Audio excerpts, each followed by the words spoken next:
Prologue. Bree struggles with the consequences of pulling Excalibur from its stone, feeling both powerful and shattered. She experiences intense visions of her ancestors, including Vera, who reveals the legacy of resistance carried through generations of women in her bloodline. Bree inhabits the memories of various foremothers, each running from the Order, seeking to protect their daughters.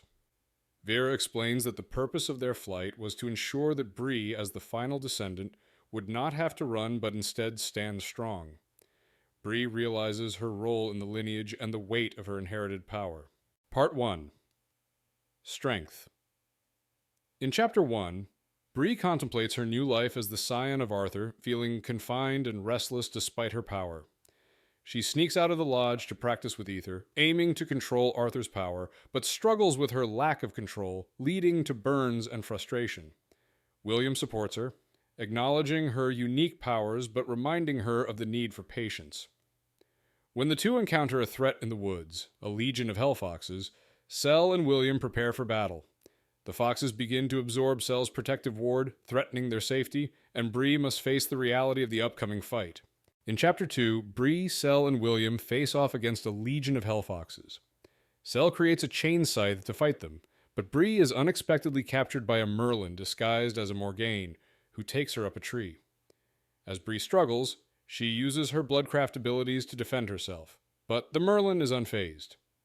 Soon, Sel and William join her, with Sel confronting the attacker, revealing the Merlin's true identity as Douglas. Another figure, Erebus Verilion, the powerful Seneschal of Shadows, appears, and in an unexpected move kneels before Bree, acknowledging her as the crowned scion. In Chapter 3, Bree meets with Erebus, the Seneschal of Shadows, and the Mage Guard, who kneel before her as the scion of Arthur. Tensions rise as Erebus criticizes Sel's performance and reveals that the full Mage Guard will be present at tomorrow's memorial. After a confrontation, Erebus introduces Guard Larkin Douglas, a young Mage Guard member, who will now protect Bree until he is bound by the Kingsmage Oath. Sel's anger grows as he realizes his position is being undermined, and he reluctantly acknowledges that Bree's safety will now be in the hands of Douglas, signaling a shift in power. In Chapter 4, Bree is confronted by Erebus, who insists she must bond with a Kingsmage for her protection. Despite Bree's protests, Erebus presents several Merlin candidates, including Larkin Douglas, to serve as her Kingsmage. Tensions rise as Erebus reminds Bree of the risks of being unbonded. Sel becomes increasingly frustrated as Bree dismisses the need for a Kingsmage, reflecting on the complexities of their roles and past relationship. Bree apologizes for her recklessness, but Sel warns her that her priorities and relationships must change for her to lead. The chapter ends with Sel leaving Bree conflicted and sorrowful. In Chapter 5, Bree is woken by Greer and Alice, who have come to help her prepare for the day. Greer informs Bree that Regent Sestra has ordered them to vacate the lodge for a more secure location due to the previous night's events. Bree reluctantly agrees to pack. While Alice braids Bree's hair, Bree receives a call from Mariah and Dr. Hartwood. They discuss Bree's use of root magic and the potential risks of her being a medium with bloodcrafter abilities. Mariah warns Bree about bleed-throughs, and Bree resolves to stay cautious. The chapter ends with Alice finishing Bree's hair. In Chapter 6, Bree attends the funeral for the fallen Legendborn, where she is still unknown as the crowned scion. The event takes place at Pembrey Village, a luxurious compound used by the Order. Bree struggles with the emotional weight of the ceremony, surrounded by high society and her role being kept secret. She interacts with emissary Teresa, who criticizes her hair, and is seated among pages who don't know her true identity. Lark, disguised in formal attire, speaks with Bree about the dangerous nature of the lieges. The regents arrive, signaling the start of her Right of Kings. In Chapter 7, the regents arrive at the funeral for 4 fallen Legendborn warriors. Bree watches as Regent Sestra, Gabriel, and Lord Aldrich preside over the ceremony. Tensions rise as Evan Cooper's parents demand answers about their son's death and the safety of the scion of Arthur. During the ceremony, Lord Aldrich reveals that Nicholas Davis and his father are in hiding for their safety, but the crowd reacts angrily. Sestra steps forward, accusing Selwyn Kane of betraying the Order by opening gates, shocking everyone, including Bree, who is left in disbelief at the sudden revelation. In Chapter 8, Kestra accuses Selwyn Kane of betraying the Order, stripping him of his title as Kingsmage and declaring him a fugitive. Bree, overwhelmed with anger and frustration, tries to defend Sel but is forcibly moved by Lark. As the ceremony concludes, Bree struggles with guilt and the escalating tensions within the group. Lark's conflicting behavior and the Regent's manipulation leave Bree more determined to find Sel and uncover the truth. As Bree connects with Felicity, she finds solace in offering support amidst shared grief. William then approaches, demanding a conversation, leaving Bree anxious about the next steps. In Chapter 9, Bree struggles with her emotions after the public betrayal of Selwyn Kane and the Regent's manipulation. William helps her channel her anger, reminding her to maintain composure for her future role. Bree begins to understand the Regent's political maneuvering, seeking control over the Order's narrative as Camlan looms. After a tense conversation, Bree reflects on her responsibilities and the importance of the right of kings. She prepares herself for the ceremony, choosing attire that blends strength and symbolism. As she dons her mother's bracelet and Nick's coin, Bree resolves to fight for those she loves and protect her people. In Chapter 10, Bree, traveling with Lark in an armored car, confronts the complicated truths about Sel's disappearance and Lord Davis's betrayal. Lark admits Sel asked him not to inform Bree, and they discuss the Regent's control over the narrative. Bree receives a gift, gauntlets from Lark designed for her protection, and they continue their journey. Suddenly, their car is attacked by demons and Lark is injured. Bree, with Arthur's strength, escapes the car and witnesses a fierce battle between Sel and a powerful demon. Sel, having returned, urges Bree to run, signaling the beginning of a new fight. In Chapter 11, Bree stands with Sel to fight demons, but tensions rise as they are confronted by Max Zhao and the Mage Guard. Sel is arrested under false charges, and despite Bree's attempts to defend him, Erebus insists on his detainment. Bree begins to see the true depth of the Order's manipulation, with Sel being used as a scapegoat to cover up Lord Davis's betrayal. As the Regents arrive, Bree prepares for the Right of Kings, fully aware of the political games being played. She declares her eligibility, ready to step into her role as king, despite the uncertainty surrounding her allies. In Chapter 12, Bree undergoes the Right of Kings, where she must swear oaths and officially claim her title as king. As she grips Excalibur, she experiences a vision where she meets Arthur's knights at the Round Table. The knights, including Lancelot, acknowledge her, and during the ritual, Bree feels a deep connection to Lancelot, who eventually transforms into Nick. Although it's a vision, the encounter shakes Bree as she recognizes Nick in Lancelot's form. The chapter highlights Bree's emotional growth and the weight of her responsibilities as she steps into her role as king. Part 2. Power. In Chapter 13, Bree has a vision of Nick during the Right of Kings, who warns her not to search for him. When she refuses to pledge loyalty to the knights at the Round Table, Arthur's presence becomes overwhelming. Bree discovers her unique ability to reject Arthur's control by calling on her root power. She then meets Vera on the ancestral plane and learns about the streams of lineage and her potential to choose which ancestral power to connect with. Upon returning to the Ogoth, she's injected by Teresa, unleashes uncontrolled root energy, and collapses. In Chapter 14, Bree wakes up restrained in a van surrounded by Magiguard Max and Ramirez. After breaking free from her straps, she fights back, but Ramirez attacks her, leading to him being burned by her root power. Erebus intervenes, warning Max that Bree is the heir to Arthur, more valuable than them. Bree is injected with a serum to keep her safe, though it makes her feel drained.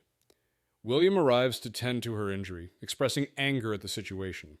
The van is chaotic, and Bree is left in darkness as she fades in and out of consciousness. In Chapter 15, Bree wakes up in a secure facility, feeling hollow after being drugged with a suppressant to neutralize her inherited powers. Regent Gabriel and his seneschal Tacitus interrogate her about her knowledge of the Order and her family's involvement. They question her mother's history with the Order and the truth of her own abilities. Bree admits to hearing voices and being controlled by Arthur and Vera during the rite. Testra and Erebus press for more information on her powers, and after the interrogation, Erebus uses Mesmer to put her back to sleep, causing time to blur for Bree. In Chapter 16, Bree is kept in a secure facility where she's been drugged for days to suppress her powers. William reveals that the Regents have been using Mesmer on her to manipulate her memories. As Bree regains some control, she realizes she's being used in their schemes to secure power and conceal the truth. The regents, including Aldrich and Sestra, question her and manipulate her responses, even going as far as to manipulate memories.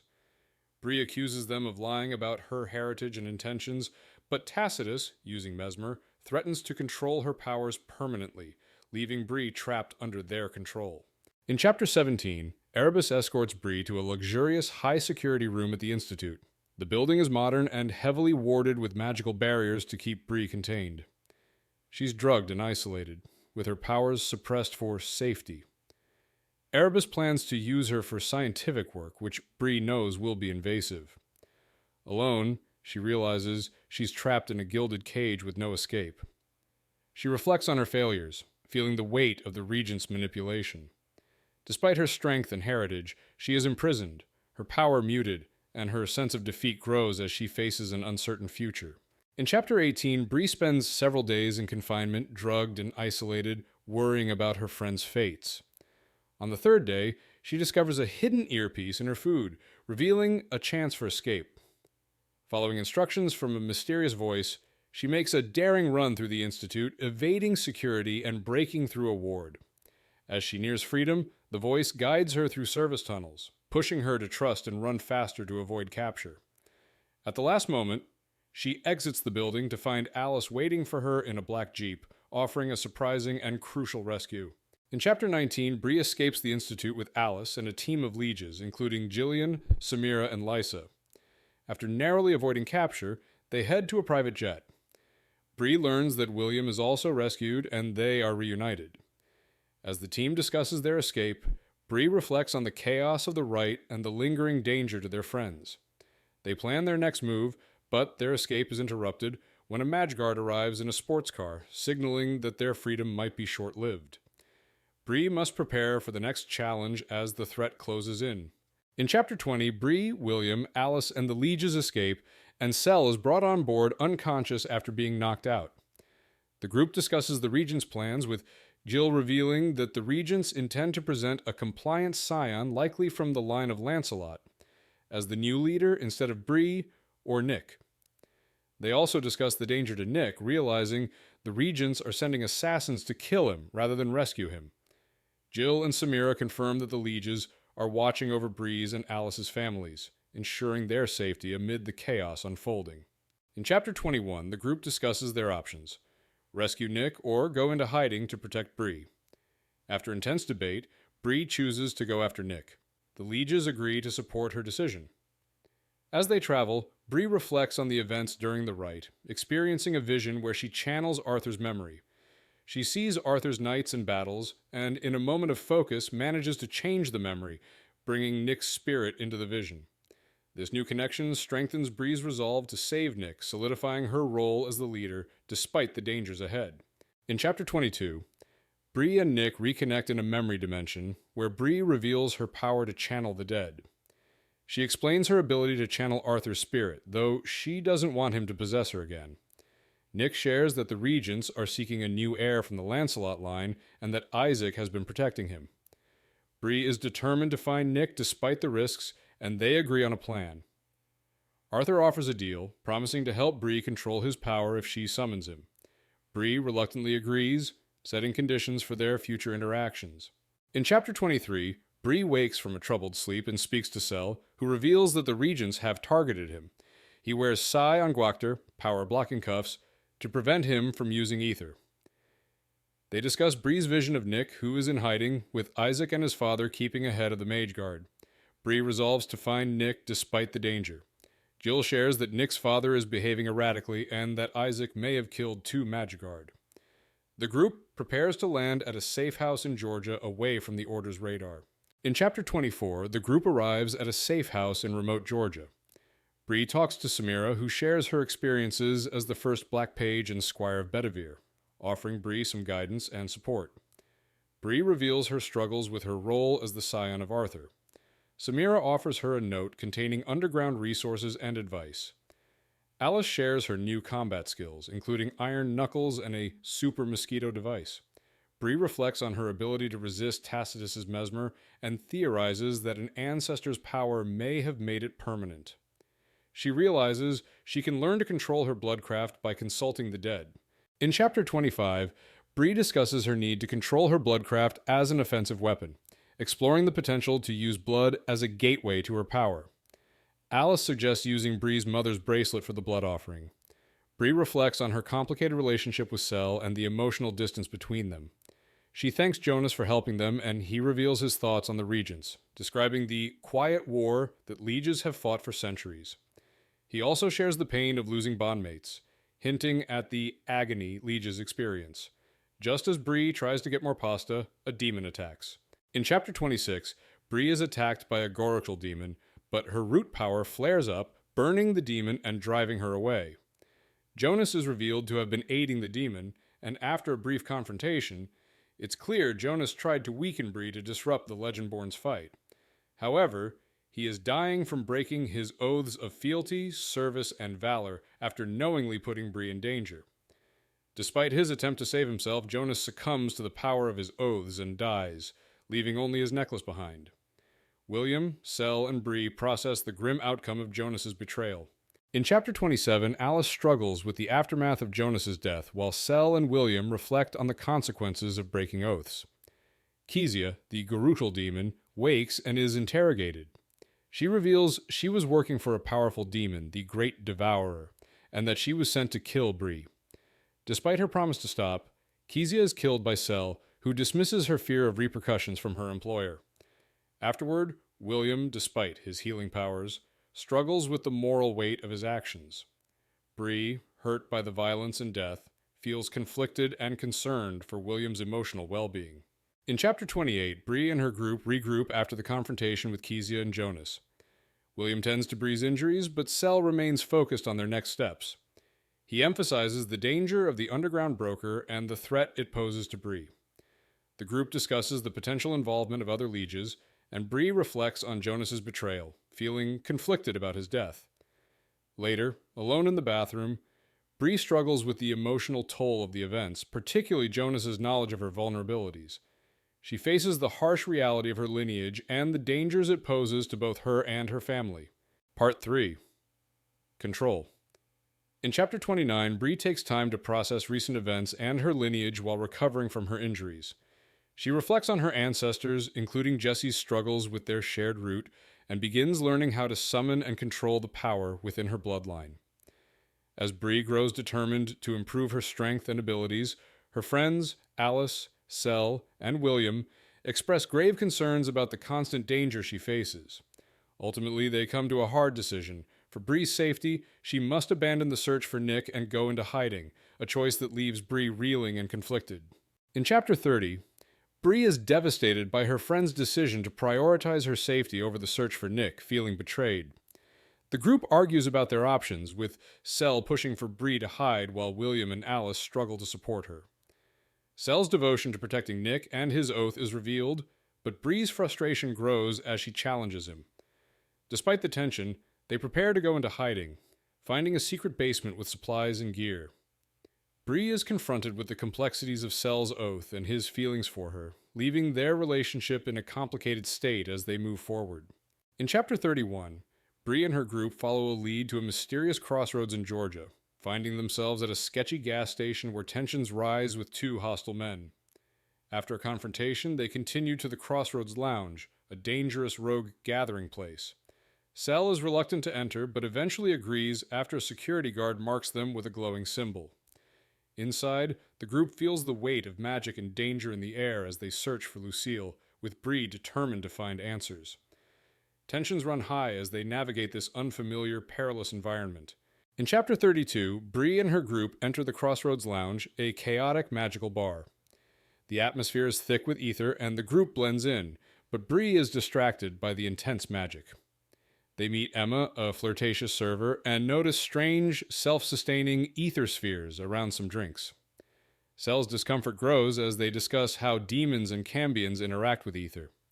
Tensions rise when Bree notices a suspicious sign referencing the broker, the person behind her assassination attempt. As Sel attempts to settle the bill, A confrontation with a warlock escalates, and the group realizes the true danger of the bar.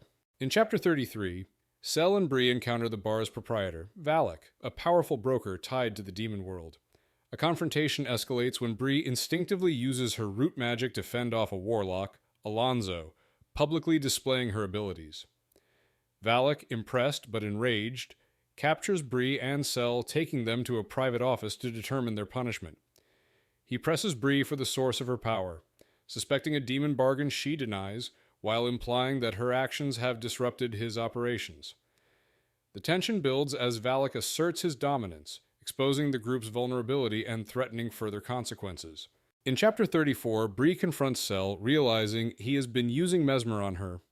Sel's behavior becomes erratic as Valak, the broker, explains the volatile nature of Merlins away from their oaths, revealing Sel's internal struggle. Valak offers Bree a drink, but pressures her for answers about her power. Bree's emotions spiral as she questions whether Sel manipulated her for his own gain. Valak reveals his control over the lounge, causing Bree to feel trapped. Alice interrupts, offering information about a betrayal in Valak's business, which forces a confrontation with the staff and shifts the dynamic. In Chapter 35, Valak releases Sel, and Bree confronts him about his use of mesmer. The group learns about Valak's role as a broker for demon deals, offering powers like musical talent or wealth in exchange for human emotions. Lucille, Valak's great-niece, is revealed to be a root crafter and shows interest in Bree's abilities. After a tense exchange, the group enters Lucille's office, where they unexpectedly find Mariah. The chapter highlights the growing tension, Bree's struggle with Sel's actions, and introduces new connections with Lucille and Mariah, shifting the group's focus toward further alliances. In Chapter 36, Lucille expresses suspicion about Bree's powers and the group's ties to the Order. Bree reveals her ability to generate root, which Valak suggests could be used to fight the Hunter, a dangerous demon. Lucille agrees to help Bree control her powers, but only if Bree is willing to face the Hunter. Mariah takes Bree and the others to a station for training, with Valak accompanying them. In the car, Bree learns about Valak's past, including his mother Pearl, whose tragic history is revealed during a memory walk. Tensions rise as Valak's past comes into focus. In Chapter 37, Bree and the group arrive at Miss Hazel's house, where they receive a warm welcome and hearty meal. As they relax, Bree reflects on her complex relationship with Sel, confronting him about his manipulations and his guilt over their bond. Sel explains his actions, revealing the depth of his emotional struggle and the dangers of his oath. He admits that he could potentially harm Bree if the situation escalates.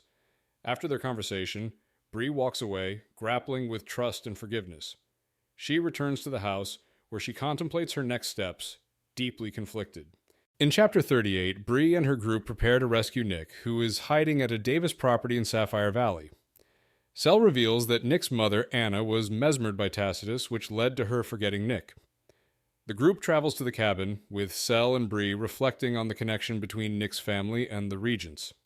Bree experiences a sudden change in her hair, which now has a streak of silver, indicating a powerful magic shift.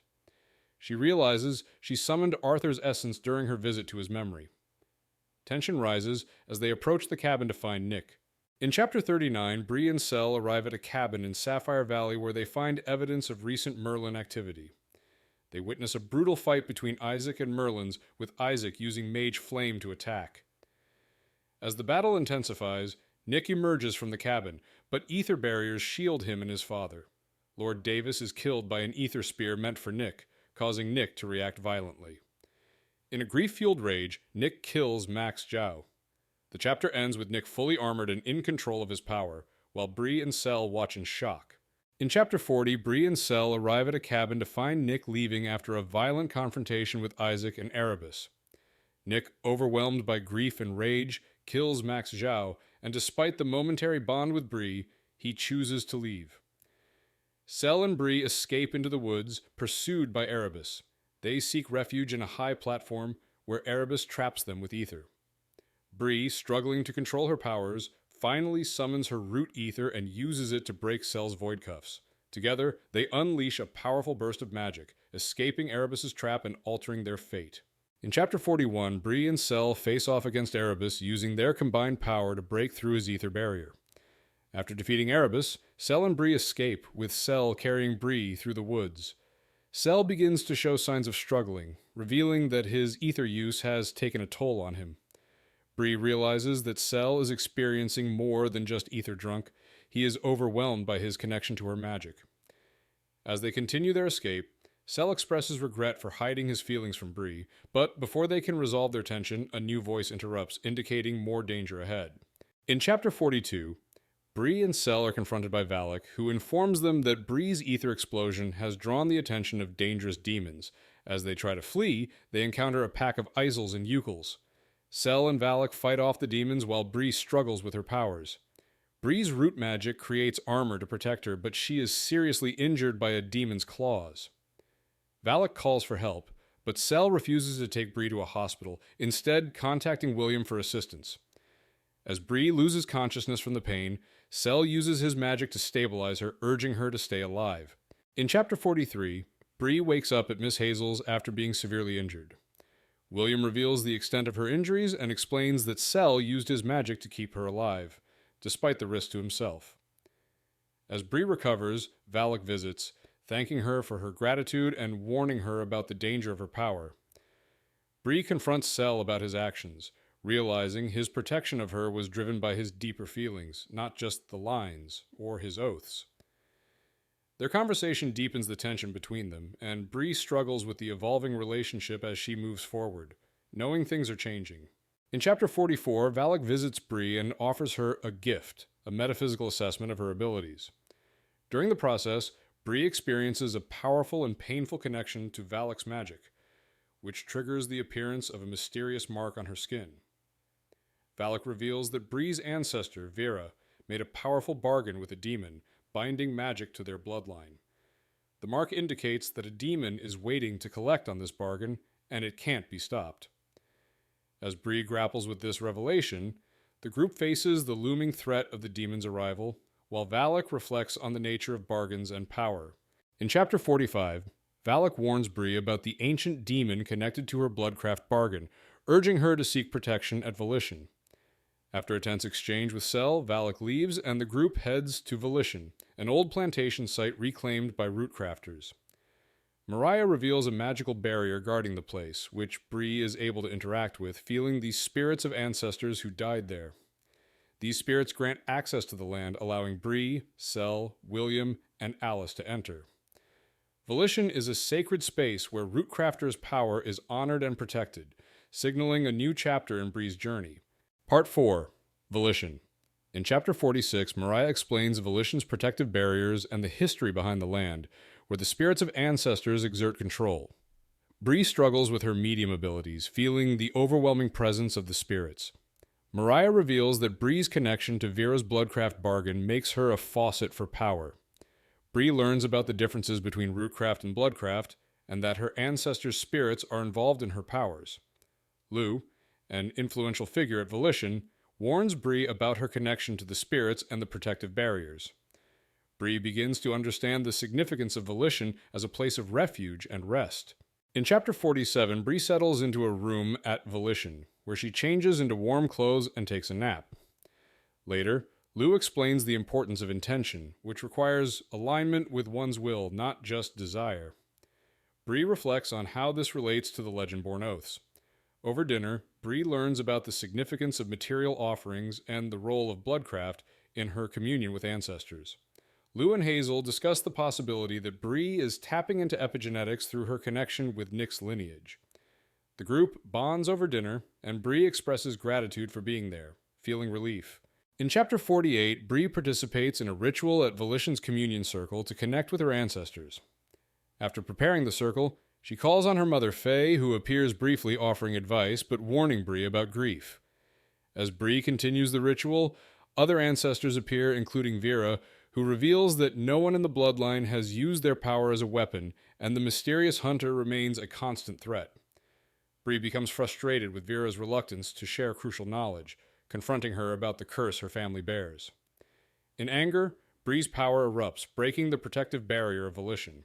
In Chapter 49, Bree's anger unleashes a surge of root power that breaks Volition's barrier, prompting her to flee into the woods. Sel finds her there, offering comfort and acknowledging the complications of their bond. They discuss the lingering effects of her power and the impact it has on him, both physically and emotionally. Overwhelmed by guilt and uncertainty, Bree confesses her desire to feel safe and deliberates over summoning Nick for solace.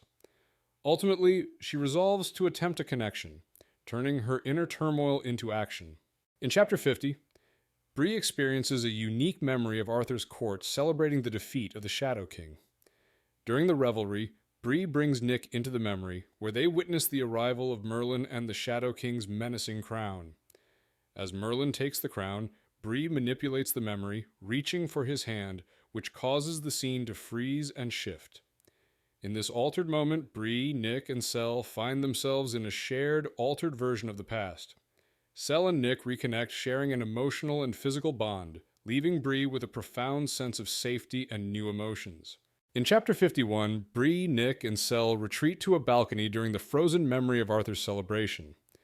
Nick expresses his desire to stop the cycle, but Sel warns against drastic actions.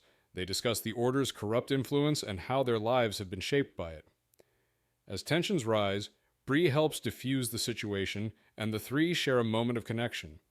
Their conversation shifts to trust, with both Nick and Sel expressing concern for Bree's safety. The memory begins to destabilize, and Bree desperately tries to reach Nick, but the bloodwalk fractures, separating them and returning them to the real world. In Chapter 52, Bree spends quiet days at Volition. She discusses her family with Lou and gains comfort from speaking about her mother. With permission, Bree and Sel practice using their powers on Volition grounds. Sel explores his abilities freely, and Bree struggles to summon constructs without Arthur's influence. During training outside the barrier, Bree experiences a haunting memory of Emmeline's encounter with the Hunter. Despite her efforts, Bree still faces challenges in controlling her power. Later, her friends surprise her with a heartfelt birthday celebration. That night, Sel takes Bree to a hidden clearing, and they share a charged moment before hearing the approach of Madgeguard. In Chapter 53, Bree and Sel return to Volition, only to find the Madgeguard surrounding the property. The group strategizes as Erebus Verilion arrives, threatening Bree and her friends. He uses Patricia as bait to force Bree's surrender, but Bree refuses to sacrifice anyone. She communicates with Arthur, who offers his power to help. With Arthur's aid, Bree steps through the barrier, confronting Erebus and the Madgeguard. A fierce battle ensues, but Alice uses an ultrasonic device to incapacitate most of the Merlins. However, Erebus attacks Alice, and in the chaos, Bree loses control, her connection to Arthur severed as she collapses. In Chapter 54, Arthur, now controlling Brianna's body, stands amidst the aftermath of the battle, surrounded by the fallen Madgeguard. Selwyn awakens, confused, and is horrified to discover Arthur has taken over Brianna's body. Arthur taunts him, revealing he manipulated Brianna's power for months, forcing her to summon him for aid. Selwyn attempts to fight, but is swiftly incapacitated by Arthur's superior strength. Arthur demands Olsen, a Mageguard, take him to the Regents. As they prepare to leave, a powerful ether spear is thrown at Brianna's foot, signaling the return of a familiar enemy, setting the stage for more conflict. In Chapter 55, Bree finds herself trapped in Arthur's dream world, submerged in his bloodline and unable to escape. She realizes she's not in a blood walk, but within Arthur's imagined Camelot, where she is not seen by the knights. Arthur, unaware of Bree's presence, interacts with his sister Morgaine. As Bree tries to break the illusion, she disrupts the dream, causing the environment to react violently. She learns that if she acknowledges the dream is false, it will turn into a nightmare. To survive, Bree must accept the dream as reality, becoming a ghost within Arthur's constructed world. In Chapter 56, Arthur, in Brianna's body, confronts the Shadow King, who reveals he has bloodmarked Brianna's ancestor. The king avoids attacking Arthur directly, stating Brianna is an investment he wishes to maintain. Arthur and the king clash briefly before the Shadow King disappears, and Brianna's body is captured by Erebus and Sestra. They place cuffs on her, which dampen her powers. The Volition barrier erupts as a warning from the ancestors, shaking the ground.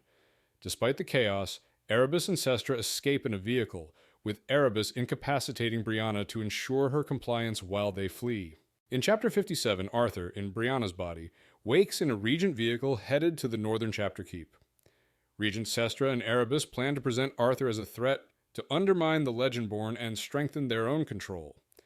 At the keep, Sestra confronts the gathered scions and squires, revealing they've manipulated events and information. The group's unity wavers until a faction of Morgaine descendants interrupts, exposing the regent's treachery. As battle ensues, Arthur reclaims Excalibur's broken blade, reforging it with ether, and confronts a Morgaine descendant named Ava. Tensions rise, but the arrival of a speeding vehicle interrupts the clash. In Chapter 58, Brianna, with Arthur's spirit, navigates the dreamlike world of Camelot, where the Shadow King's crown calls to her, restoring her power. She discovers the crown's connection to Arthur's sword, Caladfolch, and its importance in stopping the Shadow King's influence. Morgaine reveals her knowledge of the crown's fading power, and Brianna's bloodmark activates, intensifying her abilities. As tensions rise, Merlin and Lancelot confront her, but Brianna fights back with newfound strength, taking flight with dragon-like wings. In the end, she rejects her connection to Arthur, waking back in her own body surrounded by allies. In Chapter 59, Brianna watches over Alice, who remains in a coma after being healed by William. William expresses concern about the lasting effects of his healing, as Alice's ether remains unstable. Brianna reflects on the events that led to Alice's condition, feeling guilty for her role. William leaves to check on Sel, and Brianna stays by Alice's side, recounting the events that transpired, including Sel's sacrifice and Nick's efforts to save them. As Brianna shares her story, she struggles with the uncertainty of Alice's recovery, feeling the weight of the losses and sacrifices made along the way. In Chapter 60, Brianna reflects on her journey to take control of her power, free from her ancestors' influence. She burns through the ancestral streams, choosing her own path and claiming her power as her own. Afterward, she forges Excalibur anew and confronts Erebus, revealing that she knows he is the Shadow King. She strikes a deal with him. In exchange for his training, she asks him to help Sel, who is near death, by taking him to his mother, Natasha Kane. Erebus agrees, but Sel is now consumed by rage and darkness. Brianna's emotional farewell to Nick marks the start of her uncertain future with Erebus.